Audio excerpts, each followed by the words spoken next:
I'm Liz Stewart. I'm currently the principal at the school here. I've only been principal since August, but prior to that I was a teacher at the school for 4 years, initially in early years and then up into Key Stage 1 and then Key Stage 2.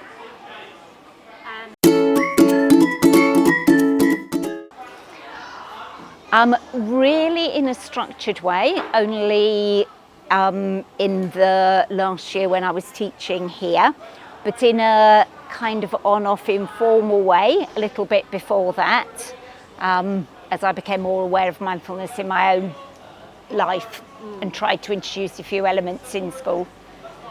So you have... I would say maybe for the last, probably more, between 10 years, possibly with some yoga elements to it, more just a yoga-y sort of awareness. And then as I guess it's become more known, I've shown an interest in it and explored myself.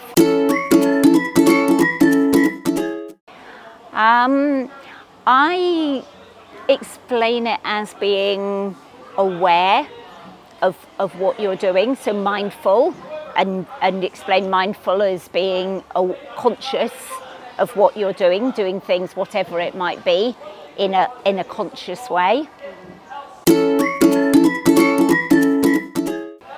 To begin with, when I didn't have the curriculum, it was very much, I could feel the value of it, I could see the value of it, but I struggled a bit to introduce this, so it was very hit and miss. It was very, I'd read about something for myself and I'd think, oh, maybe I'll try that, and some of it worked, some of it didn't.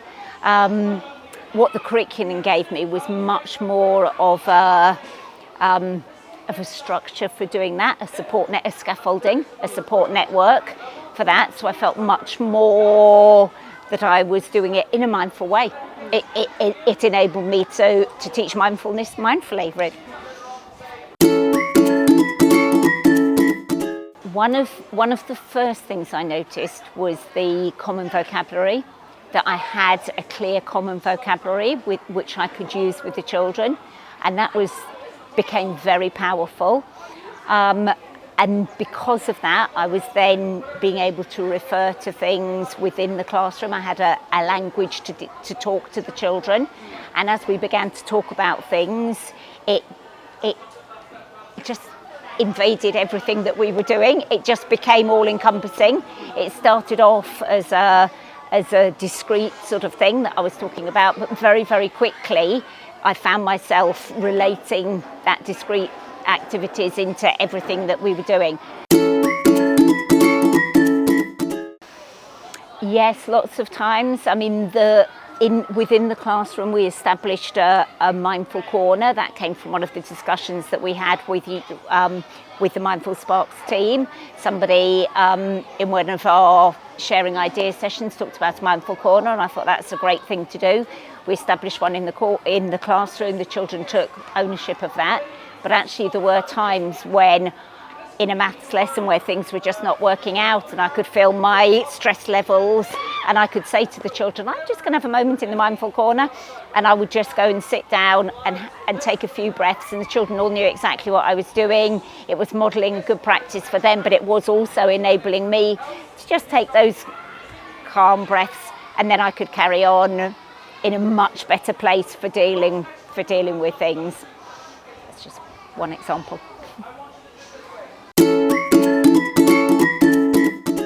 The more I do, the more I'm realising how incredibly important it is.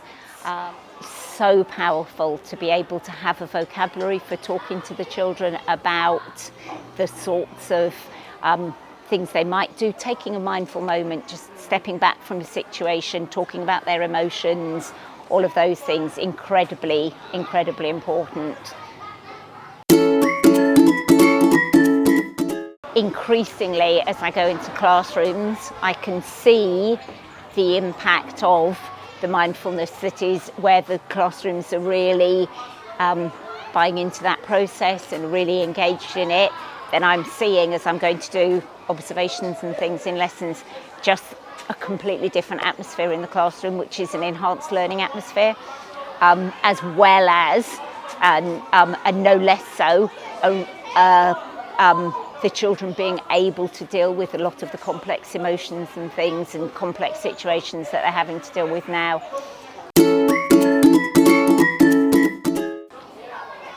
I think it would be a really powerful impact. I mean, we're here as a school, as a learning environment, and as I've just said, I think the learning that takes place in the classrooms is enhanced by a mindful approach throughout the school. But really, much more importantly than that, we're here about the well-being of the children, and particularly at the moment. And I just think the impact of a progressive approach that we've had through Mindful Sparks will enable us to support the children in meeting all those challenges that they're having.